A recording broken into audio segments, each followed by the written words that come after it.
Hello, everyone, and welcome to the seventh episode of the Psychology of Lockdown series. I am joined once again today by George Roche of the Line International, and we are talking today about the fantastic imagination as we continue to elucidate the characteristics of the mystified personality as put forth by psychotherapist John Bradshaw in what is called family systems therapies. What we've been doing is tying together how a dysfunctional family works and linking it in with how our dysfunctional relationship with authority, i.e., government, works in the bigger picture. And the more that we go through these characteristics, the more amazing it becomes, and the more amazed that I am at how this is really accurately describing the political dialogue that we're having with people these days, especially those of us who question the lockdown narrative. And when you question the mainstream narrative, why are you just getting hammered? Why are we not allowed to have these logical debates with critical thinking where we're actually discussing science and scientific studies and incorporating new information into our worldviews? Why aren't people capable of changing their minds when confronted with new information? Or so many people don't even listen.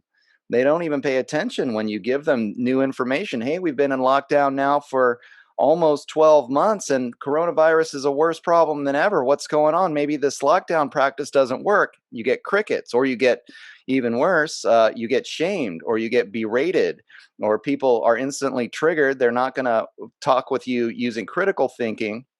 They're going to just hammer you with a consensus of scientists is saying this. And then you look at, what about all this peer-reviewed literature that says otherwise? I don't think there's a consensus in science, and they just can't hear. So today we're going to discuss the fantastic imagination, which ties into all of this.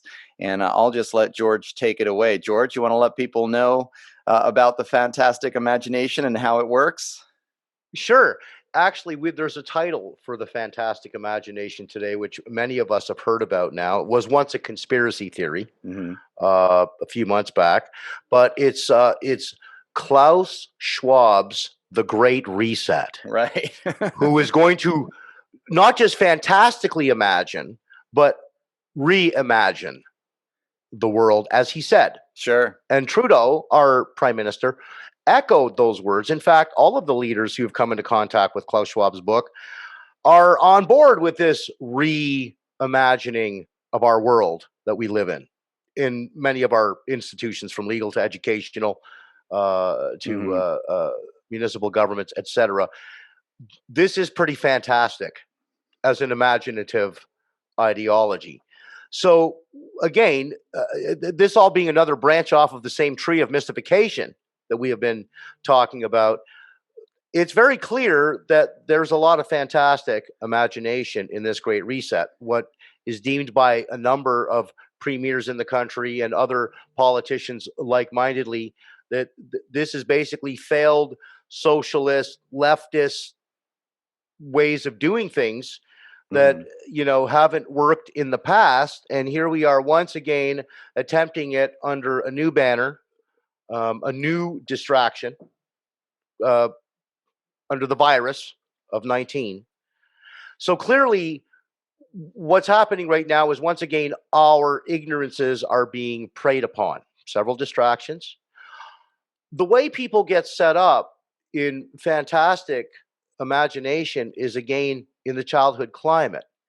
When this stuff is ingrained in a person, it's very easy to manipulate it with similar kinds of tactics that we were raised on. This is no accident when people can actually get onto this. So what is a negative hallucination? I said to you earlier, you put your pen down, you look for it a few seconds later, you can't find it. You're looking around all over the place. There it is, right in front of you, right where you put it. That's a negative hallucination. It's there, but you don't see it. Somehow you missed it. The positive hallucination is, I'm sitting in a meeting at work, or I'm in a relationship I'm not happy with. So I imagine I'm on the golf course. See, that's a better place for my head to be right now. I don't want to be where I am. I got to get out of where I am right now. So I'm going to fantastically imagine being on the golf course, or being out for a nice dinner or playing tennis. Something other than the monotony of what one is doing. How do you get set up in that? By growing up in an environment where there's a lot of stuff going on that you don't want to be a part of. You start to go other places in your head as a way to survive the elements of what you're dealing with. Now, the extreme parts of the fantastic imagination are notable in different levels of abuse. Pardon me, from sexual to physical abandonment. An infant has an imaginary figure. When they feel abandoned or alone at night, they need comfort. An infant has the ability to imagine a comforting figure with them. So this stuff starts from very early on, before we're even able to speak in an articulate manner. So when we're talking about a fantasy bond, remember, this starts with creating that bond, this fantasy bond with our source figures. We imagine that we have a relationship with these people that doesn't exist. So it's a survival defense mechanism. It's like, I think my mom hates me. She screams and yells at me all the time. She calls me names. She puts me down. She humiliates me, sometimes acts loving. So I'm going to get rid of the bad mama and just hang on to the good mama and imagine that I have a great relationship with mama, which is really a fantasy bond. And later in life, these children doing this stuff, the child mind, must learn how to demythologize these figures in order to get back to reality. Remember, the purpose of the use of a fantastic imagination is to get away from reality. Much reality is denied in this scenario, because what's happening is a person is experiencing too much discomfort. It's overwhelming for people to go through some of this stuff, and being shamed is overwhelming. You got to get out of it. One of the best ways to escape, up in your head. Right. I mean, this makes me think about, like, no matter how much suffering people are enduring under the lockdown. So one of the things that I've been kind of blown away at, and again, not even coming from a point of view of I'm right and other people are wrong, just that we should be having real conversations about the actual utility of the lockdowns. And so when I see statistics coming out from, very well-respected organizations like 8 to 10 million people in the United States have been impoverished by the lockdowns. 30 to 40 million people are on the verge of eviction because of the lockdowns. 250 million people worldwide are on the verge of starvation because of the lockdowns.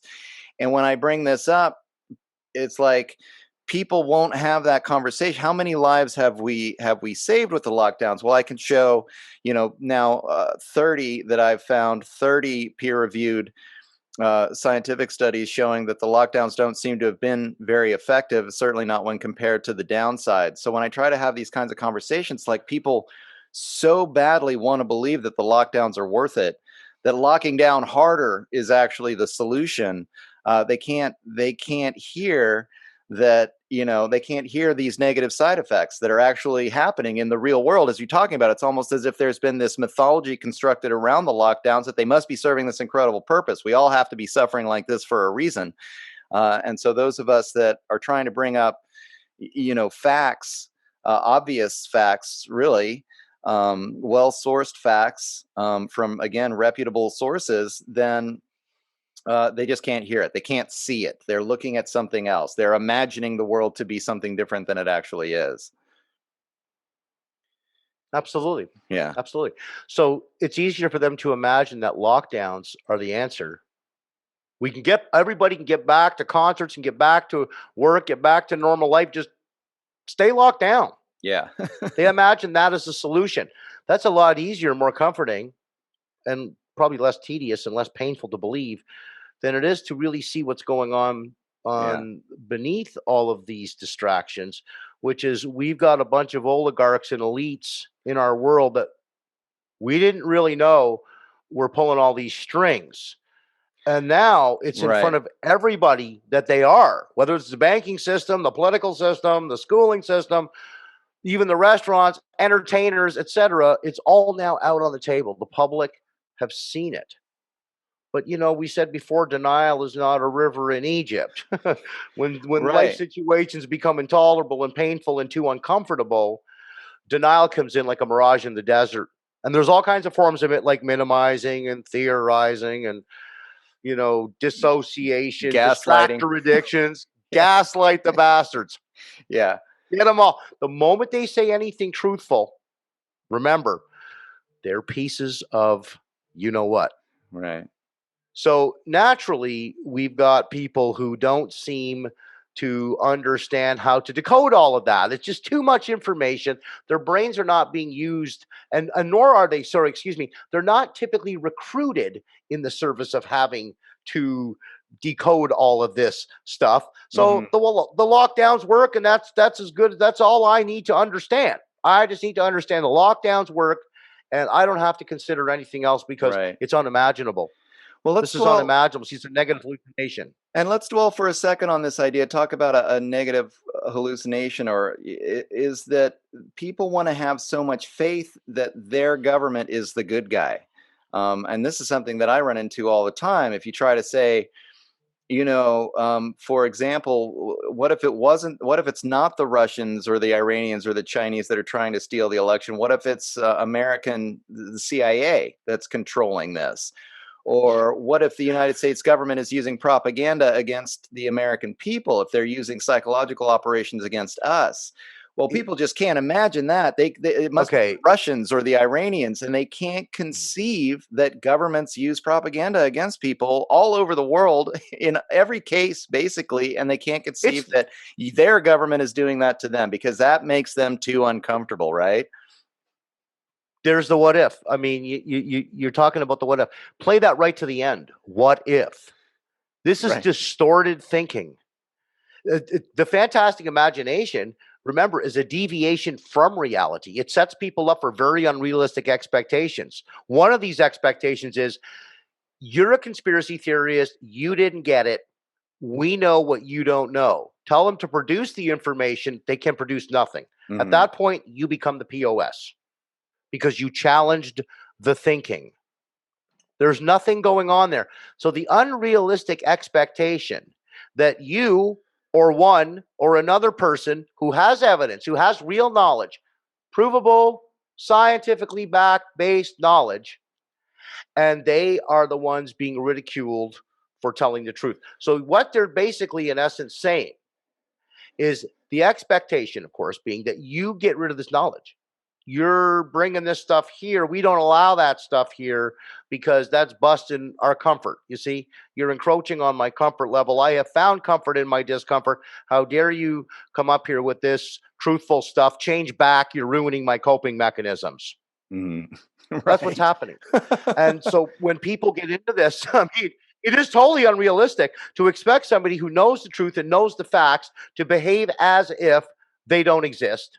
Yeah. Just like it's truly unrealistic to expect to be able to treat people as though they are sick and expect them to behave as though they are sick, even though that requires the imagination. I have to imagine I'm sick in order to cater to your desire to give me treatment I don't need. Munchausen syndrome. Yeah, give us your best sick act because we need to treat you. Right. This is reminding me of the story. That's all imagination. Sure. The story of the emperor that wears no clothes, right? I mean, everybody's pretending like he's wearing the most incredible, most fashionable clothes because fancy what he's wearing. Yeah. Because nobody fancy what he's wearing. They would rather imagine that the emperor is doing this incredible job, or everything that the authority figure is saying must be perfect or untouchable. Or inarguable, and the concept that the emperor is actually naked is just way too humiliating and embarrassing and too uncomfortable. And so this coping mechanism kicks in, which is the fantastic imagination, where they just imagine the emperor is wearing, the latest, most fashionable design. Absolutely. Listen, I've got whole families engaged in this stuff, in this mystified role playing. Yeah. Okay, stuck up in their heads, unwilling to see reality. Maybe one or two people within the family unit, they get it. But the messages I'm getting from people now are increasing in abundance. That people, as they begin to speak their mind and show their families that they differ in opinions, these people are getting ostracized. You see, They have challenged the family rule book, these unrealistic, rigid, inhumane expectations. The family as if the tribe system is saying, "Hey, where are you going? Believe it? Where did you get a big idea? You think you should believe that? That's contrary to us. You are now ostracized from the family system because you don't believe what the tribe believes. Yeah. So these conflicts are giving rise to this fantastic imagination. We got to pretend like we have a relationship with you, even though you believe stuff that we don't really believe here. Right. But well, isn't that actually you're welcome the to stay saddest for thing? dinner. This is right. This is the Huh? saddest thing that happens, even in the family It is. unit, but certainly in our friend circles, where once you start to think differently than the mainstream narrative or the narrative that's coming down from the emperor or the authority figure or the father, the dysfunctional father or patriarch of your particular tribe, then instead of it's like it's this inauthentic, suddenly we're hanging out, but we're not really hanging out, right? No. I mean, once they No. know that you think It's a pseudo relationship. Yeah. Sorry It's to so interject. sad. It's Please so allow. sad. No, go ahead. It is. It's a fantasy bond. They Right. pretend like they have these relationships now. Everything's They're acting fine. them out. Exactly. The people today, and I'm getting messages on this as well. It's like they are enthralled. The new secure landing strip, the new comfortable place is finding these like-minded people who get it the way I do, what's really going on. Yeah. And that voltage of like-mindedness bonds people very quickly. It's like, oh, I've arrived at somebody who speaks my language. Right. I've arrived in a place where there isn't any of this denial BS stuff going on. Right. Yeah. And I can feel comfortable being me and expressing what I think and what I know based on my research. Not going to happen with these, sleepwalkers, somnambulists who choose not to research or explore the vast canvas of information that either defeats or challenges their beliefs. Mhm. And if that can't do it, and their friends can't do it, and they're not allowing their friends to, keep that interpersonal bridge available between us where you can cross it, I can cross it, we can talk about this, but we don't judge each other for our opinions. We're open-minded and we're willing to share knowledge to confront people's mystifications reciprocally. This is being therapeutic. These people aren't interested in that. Remember, they're afraid. Mystification is a direct consequence of being placed in situations where fear is the primary emotion. Right. It's the wisdom and discernment energy of the child so long ago who was able to see what was going on in their environment. And in order for them to survive, they had to build that fantasy bond. They had to allow themselves these unrealistic expectations to remain, because again, how are they going to survive? They're dependent upon their mystified parents for their very survival. So they're being trained in mystification, even though in the earliest of times they resisted this. They fought for their psychological lives. Children do that naturally. But after they get, exposed to these elements off so many times, repeatedly, it starts to now, seep into the brain, conditioning. And then at some point they close that brain and they say, okay, I got how to parent myself and how to relate to other people. Thanks. I will take over from here. And they continue on with that family's belief system, the fantastic imagination that leads to unrealistic expectations, that leads to you putting your parents' faces on your girlfriend's face or other source figures' faces on other people you're with. Right. And it causes you the conflicts in the same vein that they occurred with your parents. Right. And people don't even know that they're doing this. Just reliving the cycle of violence without actually discovering the root cause of their uncomfortability. They're avoiding what makes them uncomfortable, and that causes them to imagine and then perpetuate the same family type bonds that they had growing up. And so it's the only way to get out of it is to take a step back to understand what's happened really basically to all of us growing up in this culture, and learn about how to heal yourself emotionally. I wanted to come back, take a step back and talk about that emotion of fear, because that's what I feel all the time when I bring up my personal point of view, which is that individuals as adults ought to be allowed to take care of themselves. in terms of their healthcare choices. You know, if they want to wear a mask, if you want to social distance, if you want to stay at home, how you want to deal with the fact that there's disease in the world is up to each adult individual to make those choices for themselves. And I don't think it's a crazy notion, you know. I think it's a perfectly legitimate point of view, and it just shocks me that to go out in the world and mention this to the majority of people these days, it instantly elicits this fear response. I mean, you can just tell that they're instantly uncomfortable even discussing it, and then they kind of typically even lash out. I mean, they're shaming. There's some kind of aggressive behavior. They start calling me names. And I just have to kind of stand there and be like, I mean, now these days, especially on social media, where it's just so easy for people to like explode on you for having an alternative perspective, or I wouldn't even call it an alternative perspective, Well, just a different perspective that's just as valid, you know? And so you can tell that it's really fear based, and that they've been triggered into this kind of fight or flight situation where they just have to fight with you and then shame you for hurting everyone by not advocating or pushing for the mask mandates or whatever it is. all they're doing is really describing their inner lives to you. All that projection is not about you. That vitriol is not about the person in the receiving end of it. It's about the person delivering it. That's why it's abuse. It's not about nobody can create the other person's responses or behavior. Responses are chosen, many of which are unconscious, especially the ones that are very attacking. I've always said where there's attacking, skills are lacking.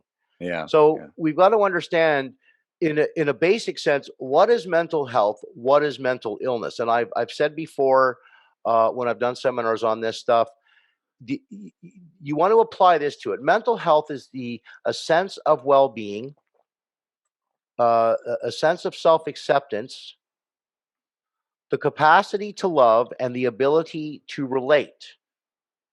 It is the capacity to work productively without encroaching on the rights of others. That's what mental health is.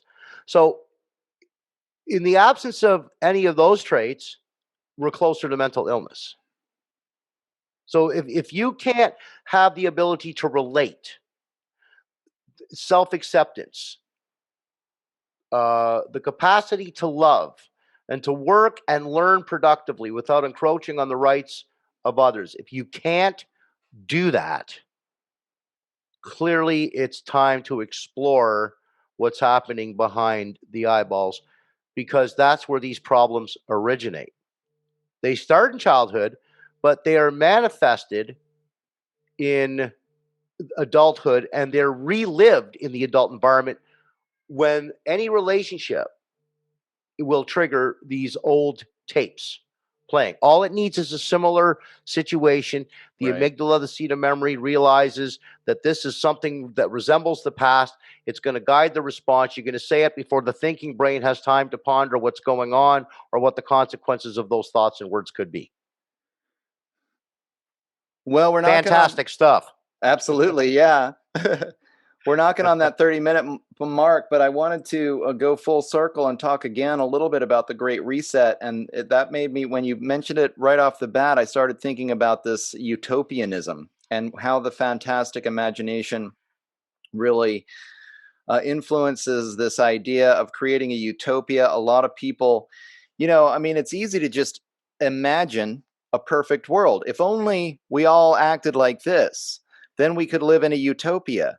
And I, so I've spent some time thinking about this idea of utopianism. It's a lot of times there have been these sort of socialist utopian communities and such, which I have no problems with communities per se. When people voluntarily choose to participate in something like that, then that's a great social experiment and go for it. But also a lot of times this utopian thinking then is used you better tell the listeners right? What utopian means.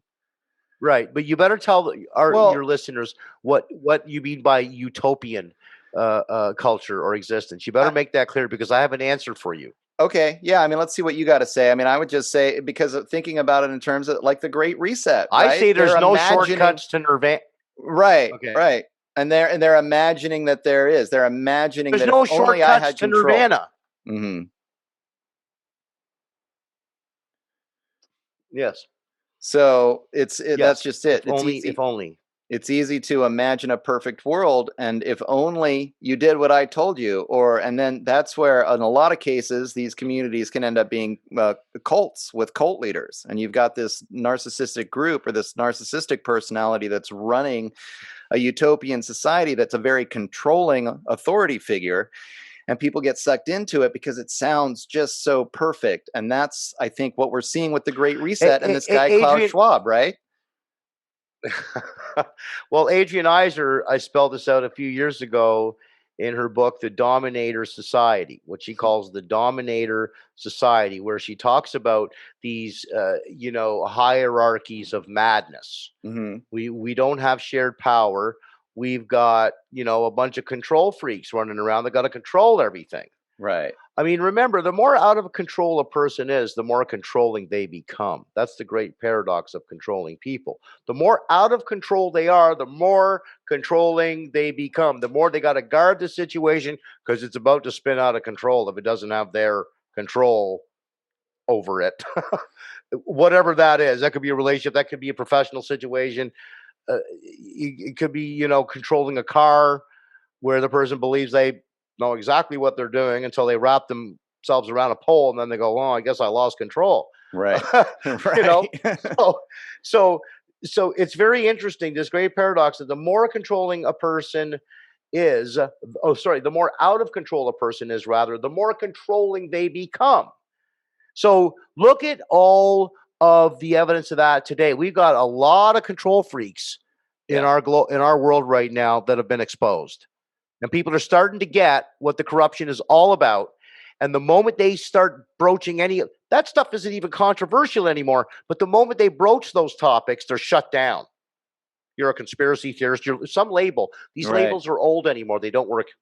They're inapplicable. This is no longer controversial about what's really going on. If you think it's controversial, you're a little behind the times. No problem. Go do some more research or talk to somebody who's transcended the belief that there's a bunch of conspiracy theory going on, because everything you're talking about today that we thought was an imagination, you're just imagining it. What do you get an idea? It's just, come on, you're crazy.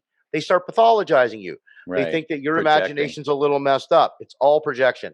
It's all projection, because everything that they told us was a conspiracy theory back in April, May, and June, when people started to go, what's going on here with this vaccine? It's not even a vaccine. It's just a colorful way of concealing the fact that there's liability with what they're doing. And so if they put it under a vaccine, nobody's liable. There's a great escape hatch. But people are awakening to this now. And there's many more people that are questioning their narrative. We don't have enough yet, because fear is the prevalent state of mind right now. Mm-hmm. I say it's a prevalent state of mind because fear is the only chemical emotion that alters brain chemistry. So people will continue to cling to that which is not true. They will continue to demonstrate unrealistic, rigid, inhumane expectations and level these expectations on other people, family members, etc., expecting them to conform to the tribal narrative, even though that tribe has not done their homework. But the one member they're attacking, is currently up to speed. It's amazing. Well, it is amazing. The minority lives. The minority of those who know it. Sure. And we're seeing this fantastic imagination, both in making, I think, the coronavirus look more dangerous than it actually is, according to the scientific literature, and then the solution, i.e. the lockdowns or the Great Reset, more utopian than they actually are. And so people are just being almost herded. Absolutely. And that's an illusion. Like you said, we're hearing it in their own propaganda. Reimagine the world. Like, well, I can imagine the world is an incredible place, but it's not gonna be. It's gonna be what it actually is. Yeah, it is pretty fantastic that they've earned all this compliance. Yeah. That's an utter illusion that people are behaving like they're externally controlled. You can't see, the puppet strings. They're invisible. But all these people are doing what they're told, exactly what they're told, out of fear. Yeah. Yeah, because and there are other people, question, even though they've never met. Yeah. See, it shows you don't have to be in the same room as somebody to manipulate them. You don't need to be within 10 feet of them to manipulate them. Just get a disordered media to go along with you to condition these believers and just pound them with messages daily. And the education about system. cases. Oh my gosh. The school system, I'm very, very, very concerned about. They are entrusted with our greatest natural resource, our children, and what is being expected, inhumane, unrealistic, rigid, inhumane, unrealistic expectations placed on kids and therefore parents. See, they're using the children to condition the parents. That's how I see it. Yeah. If the kid can do it, why can't you? Right. Is what the message is. The kids are doing it in school. You guys should be able to just a mask, don't be a jerk. Yeah. It's just a vaccine. Don't be a jerk. Don't be selfish. Spitting out all these indictments. The kids come home with this. Right. So I'm telling you, we got to not let these teachers teach kids about COVID. I've got my own personal example about this from the other day when my daughter's tutor delved into a conversation with my daughter about COVID. I've taught my daughter everything she needs to know, at least that I feel she needs to know. That would be important for her to detect and listen out for, because it's going on all over the place. And why did I prepare her for that? Because I know it's leaking out with even our educational institutions, whether those are private or independent institutions being run by tutors, etc. But getting into battling a battle of the wits with children over COVID is absolutely inappropriate, in my opinion. Absolutely, it's a politicized issue. Right. Kids are not able to process that information. It's knowledge that's inappropriate to age, and for any teacher to bring their own opinions to the classroom in this regard without even themselves having the correct knowledge is a huge oversight to me. Well, right on, George. I think we better wrap it up. Do you have any kind of final comments about the Fantastic Imagination and let people know how to get in touch with you? Well, again, yeah, sure. I think it's very important for people to really learn what it means to live in reality and to keep an open mind, to eliminate the need to lean on the use of the fantastic imagination, which separates you from reality and it brings you closer to fiction, which will hurt your relationships. It will hurt you in the long run, because at some point you're going to have to realize what is truly going on. And right now, there's no conspiracy theories. Everything they've been talking about, they've delivered on. So it's not conspiracy, they're doing it. So you've got to accept what's actually happening to you and your family, definitely how it's impacting you, and your fear, and be willing to talk about this with people who are willing to listen and not judge you. This is the way to get out of the use of the fantastic imagination. And this is why people are so comforted when they can finally enter a group of people and feel so welcomed for their views and to the other people who are like-minded with these people. So I get that, and continue to find these people.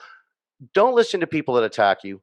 Don't listen to the people with these fantastic labels. They imagine you as a POS or a selfish, whatever you want to be. There's all kinds of labels out there. You've all heard them. Be mindful of this and stay away from these toxic thinkers. We don't need them. They have their own work to do. There's nothing you can do to help them. You're not going to wake them up. The best chance you have of waking anyone up is to work on your own A game and keep yourself in good tune and in good condition, so that you can live a fantastic life without a distorted imagination. I totally hear you. I mean, I think it seems to me like one of the biggest takeaway I'm getting from this conversation about the fantastic imagination is that people actually need to have a lot of flexibility. Don't listen to the couple of experts that are bandied about just by the authority figures, but instead listen to all the experts and then make a decision for yourself. Be open-minded when you're looking at a peer-reviewed scientific paper that says something besides what you're hearing from the authority figures, and keep in mind that there's a lot of different perspectives out there in science, and look for those peer-reviewed papers that say different things besides what you're hearing just from the authority figure or the few experts that are being thrown out there by the authority figure, because we can all imagine that what the authority figures are saying are the best for us, but that's just an imagination. That's not reality. In reality, what's best for us, only you can know the answer to that question. And so I think being open-minded to as many different points of view as you can expose yourself to, and then making the choice for yourself is really the best way to go forward. Certainly, it's the way to go forward if you don't want to be manipulated by those who are claiming some type of authority over you.